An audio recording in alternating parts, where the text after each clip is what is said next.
जय हिंद दोस्तों। और मैं अनिकेत। और आज आरपीएफ कांस्टेबल की जो मैथ और रीजनिंग है उसमें कैसे 70/70 करें, वो मैंने कैसे आरपीएफ एसआई में 70/70 मैथ रीजनिंग में किए थे, जिस वजह से मेरे 94 नंबर हैं ओवरऑल एग्जाम में। तो मेरी क्या स्ट्रेटजी रही थी और मेरा कैसा एग्जाम पे यानी कैसे प्रेशर हैंडल किया था, कैसे क्वेश्चन अटेम्प्ट किए थे, क्या पहले स्किप किया था या फिर पहले क्या अटेम्प्ट किया था, तो इस सब पे आज आप लोग के लिए चर्चा करूंगा। और लास्ट टाइम पर आप लोग को जो लग रहा है कि क्या लास्ट टाइम पर रिवीजन किया जाए, उस पर चर्चा रहेगी आज। और आप लोग के बहुत कमेंट आए थे जीके वाली वीडियो पर कि भैया मैथ रीजनिंग का बताओ कि कुछ के लास्ट टाइम पे के सबसे बढ़िया बेस्ट स्कोर हो पाए, क्योंकि एक मैथ और रीजनिंग ही एक ऐसा सब्जेक्ट है जिसमें आप फुल आउट ऑफ फुल ला सकते हैं। और टीसीएस जैसे फॉर्मेट में जहां पर धारणाएं यानी जो क्वेश्चन ऐसे रहते कि जो नहीं कर पाते या सेंस वाले रहते वो वहां पे नहीं हो पाते, लेकिन टीसीएस ऐसे नहीं दे रही है।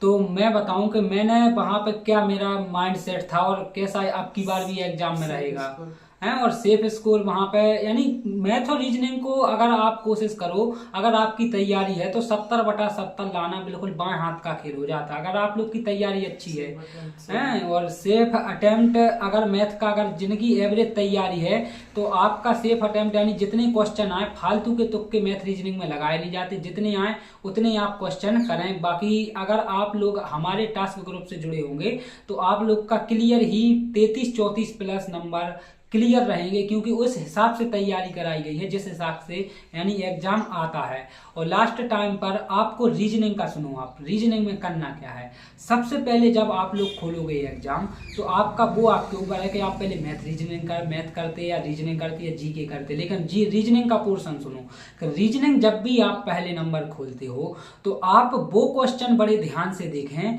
जिनमें सिली मिस्टेक होने के चांस ज्यादा रहते। पहले तो क्वेश्चन को पढ़ लें ध्यान से कि उनने पूछा क्या है, उसके बाद आराम से चारों ऑप्शन देखें। ऐसा नहीं कि पहले ही ऑप्शन में आप लगा के तुरंत भाग गए कि हाँ इसका, तो थोड़ी ऑप्शन आराम से देख लें और क्वेश्चन पूछा क्या है। अब जैसे सिटिंग अरेंजमेंट जिसको पजल्स बोलते, तो पजल्स अगर आपको दिख रहा है कि वो ज्यादा भाषा बड़ी वाली है या फिर आपको पता है कि 8 लोग या 7 लोग बैठे, या फिर आप कोशिश करो कि पहली बार बैठा लो और प्रत्येक क्वेश्चन की रफ्तार रखो कि 45 से 50 सेकंड में आपका प्रत्येक क्वेश्चन हो जाए।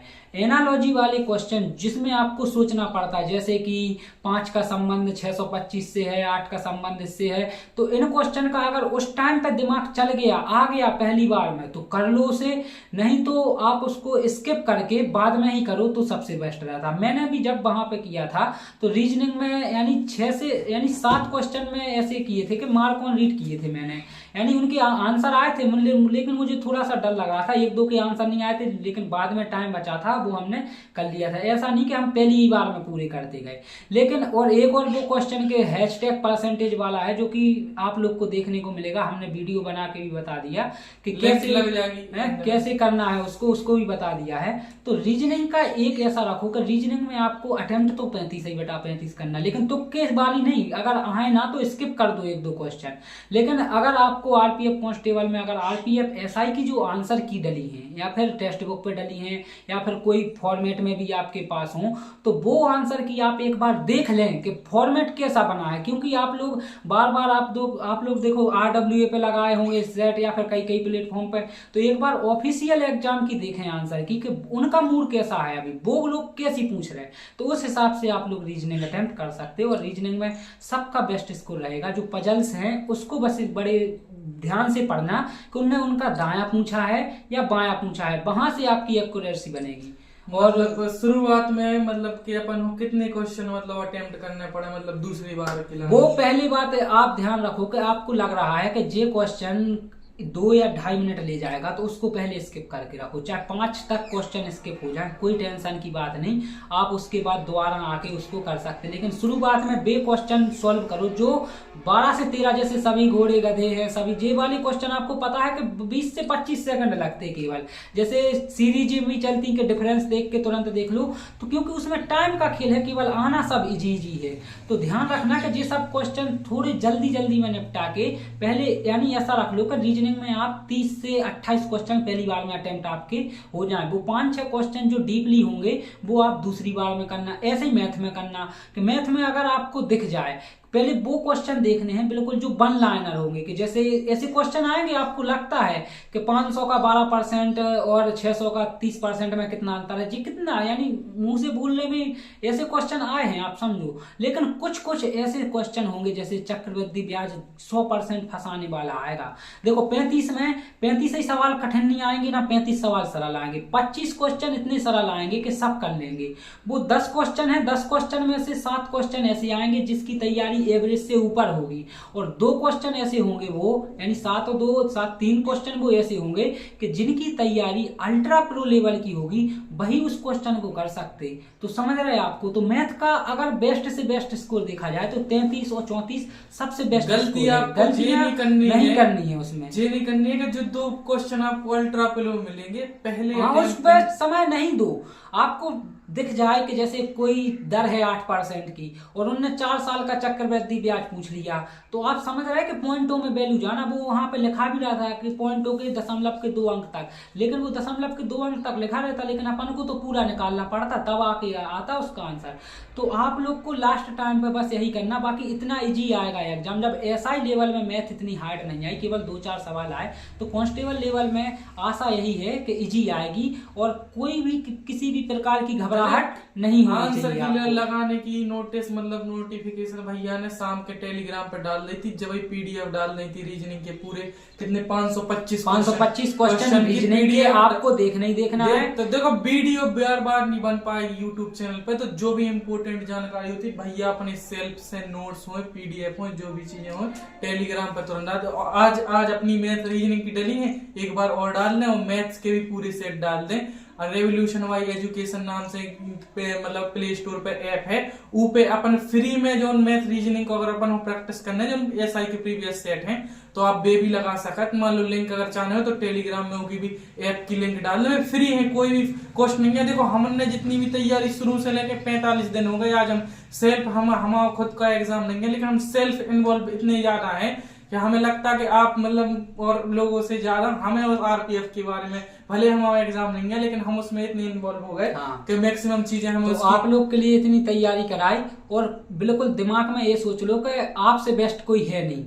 आप math reasoning out of out कर सकते हैं और कर सकते हैं, बिल्कुल कर सकते हैं। जो क्वेश्चन ना बने केवल उसको वहां पे देखो, एग्जाम हॉल में कुछ ऐसे होते कि अपन लोग पढ़ नहीं पाते, उसको यानी घबराहट होती, तो जो क्वेश्चन ना बने तो उसको बार बार एक बार करना आ जाए, यानी तुम्हें लगे कि सरल है। ऐसे ही हम पे भी हुआ है वहां पे कि इतने इजी क्वेश्चन कि वो था ना, एक एसआई में एग्जाम में था कि 4 महीने की ये एवरेज है, चौथे महीने की 50% एक्स्ट्रा है, फिर 5वें महीने यानी निकाल के फिर पूरी वो यानी कैलकुलेशन थी उसमें। तो पहली बार भी नहीं आया वो, मेरा दूसरी बार नहीं आया। अब मैंने फिर कहा कि लास्ट में टाइम बचेगा मैं कर लूंगा आराम से। तो आपको ध्यान रखना कि जिस क्वेश्चन का आपको फॉर्मेट करने का तरीका पता हो सकता है आप वैल्यू 2 दूनी 5 पढ़ रहे हो उसको, यानी जल्दबाजी में प्रेशर बहुत रहता, तो उसको उस समय के लिए स्किप करें, और दूसरी बार जब लौट कर आए आप तो शांत मूड से पहले क्वेश्चन पढ़ें कि पूछा क्या है उसने, फिर उसके बाद उस क्वेश्चन को करें। और बाकी कोई टेंशन की बात नहीं है। आरपीएफ कांस्टेबल लेवल में सबका स्कोर 30+ रहेगा, जिन जिन भाई लोगों ने यानी तैयारी की है सबका रहेगा। और मेरा यानी एक ही सिली मिस्टेक हुआ था आरपीएफ एसआई में, और मेरे 70 में से 69 सही हैं, 35/35 रीजनिंग है और 35 में से 34 मेरे मैथ के हैं। तो वो नावधारा वाला गलत हुआ था, और कई भैया लोगन या बहन लोगन को जो क्वेश्चन लग कि भैया इतनी अच्छी मैथ रीजनिंग कहाँ से। तो एक चीज आपको बताएं कि हम मैथ और रीजनिंग पढ़ाते हैं, यानी इन भैया को भी पढ़ाते। शैलन भैया हमारे घर से दूर है लेकिन हम लोग रिलेशन यानी टच में रहते, तो हम मैथ रीजनिंग जे भी कोचिंग पढ़ाते, हम भी पढ़ाते। तो हम पढ़ाते हैं तो हमें एक स्टूडेंट की नजर से नहीं सोचते, अब हम एक टीचर की नजर से सोचने लगे, जो कि वहां पे एग्जाम में हमें बेनिफिट होता, और वहां पे जाके हमें यानी प्रेशर टाइप का नहीं होता। बस हमें इतना पता है कि जो हम पे नहीं बनेगा वो किसी पे नहीं बनेगा। जिनकी मैथ ज्यादा कमजोर है मतलब, तो आपको कोशिश करना है कि लास्ट टाइम पे जो यानी सरल क्वेश्चन है, कठिन ना। पहले देखो कि जैसे इतने सरल आते हैं, हम आपसे बोल रहे हैं कि 25 क्वेश्चन नॉर्मली अगर आपने तैयारी की 1-2 महीने की तो 25 क्वेश्चन तक कर ले जाओगे नॉर्मली, क्योंकि ऐसे कुछ टॉपिक आपको पकड़ने पड़ते, जैसे परसेंटेज पकड़ लो, लाभ हानि पकड़ लो, और जे क्या नाम से साधारण ब्याज, चक्रवृद्धि ब्याज, बट्टा, और जे काम समय और चाल समय दूरी, तो खैर थोड़ा डिफिकल्ट थोड़ा ही सा हो जाता, लेकिन आता नहीं। लेकिन आराम से आप ऐसे सीधे एक लाइन के आंसर आते उनके, तो उन पे ज्यादा पकड़ बनाओ कि आप वो क्वेश्चन कर ले जाओ, ना कि आपको ये सोचना है कि हम आउट ऑफ आउट कर ले जाए। लास्ट 7 दिन बची अपनी, लास्ट 7 दिन में केवल यही प्रैक्टिस करना है आपको कि आरपीएफ एसआई की जो आंसर की डली है, जिन भाई लोगों ने लगा लिया है अच्छी बात है, आप लोग निरंतर टेस्ट देते रहें और रिवीजन करें अपना। और जिन भाई लोगों ने नहीं लगाया है तो वो आरपीएफ एसआई की जो मैथ रीजनिंग की बोल रहे हैं, जीके का तो देखो अभी पता नहीं कि कितनी लेवल की आएगी, लेकिन मैथ रीजनिंग H2S सेम ही रहेगी, ये मेरी गारंटी है आप लोग से। चाहे आप समझो या ना समझो, आप एग्जाम हॉल में बैठोगे तब आपको पता चलेगा कि अनिकेत ने सही बोला था कि रीजनिंग और मैथ वही की वही है, यानी अपनी होगा, यानी कॉन्सेप्ट वही रहेंगे पूरे, बस वैल्यूएं बदल जाएंगी और इजी टाइप में आएगा, हार्ड में नहीं आएगा। और बाकी आप लोग के लिए बेस्ट ऑफ लक, सभी के लिए बहुत अच्छा है एग्जाम दो। मेरा देखो आरपीएफ मतलब आंसर की डली तो जो सॉल्व कर पा रहे हैं, जिनकी प्रैक्टिस है तो वे पीडीएफ से कर लो नॉर्मली, और जिनकी प्रैक्टिस नहीं है RWA है या फिर और कोई प्लेटफॉर्म की आपको सॉल्यूशन की लिंक डाल दे। हम लोग तो सॉल्व कर नहीं पे, लेकिन अगर मेन क्वेश्चन की जरूरत पड़ी और हमारे अवेलेबल रहे मतलब फ्री रहे तो हमारा कुछ क्वेश्चन की सोल्यूशन करवा में डाल दे यूट्यूब पे, नहीं तो आपको एक प्ले लिस्ट डाल दे तो 8-7 दिन आप देखोगे क्वेश्चन 7 दिन आपके पास है, 2 प्लेलिस्ट मतलब 50 35 70 क्वेश्चन पर डे आप मैथ के और 70 क्वेश्चन रीजनिंग, इतना तो आपको करना ही पड़ेगा लास्ट दिन में। और ज्यादा अलग से टॉपिक वाइज आप पढ़ने की कोशिश, एडवांस अलजेब्रा ट्रिग्नोमेट्री ये सब नहीं आना, छोड़ दीजिए आप। और डीआई है लास्ट टॉपिक, डीआई है टास्क ग्रुप में, इसके बाद टास्क में भी आपको मैथ नहीं मिलेगी। अब आपका पूरा मैथ का सिलेबस, रीजनिंग का सिलेबस कंप्लीट हो गया।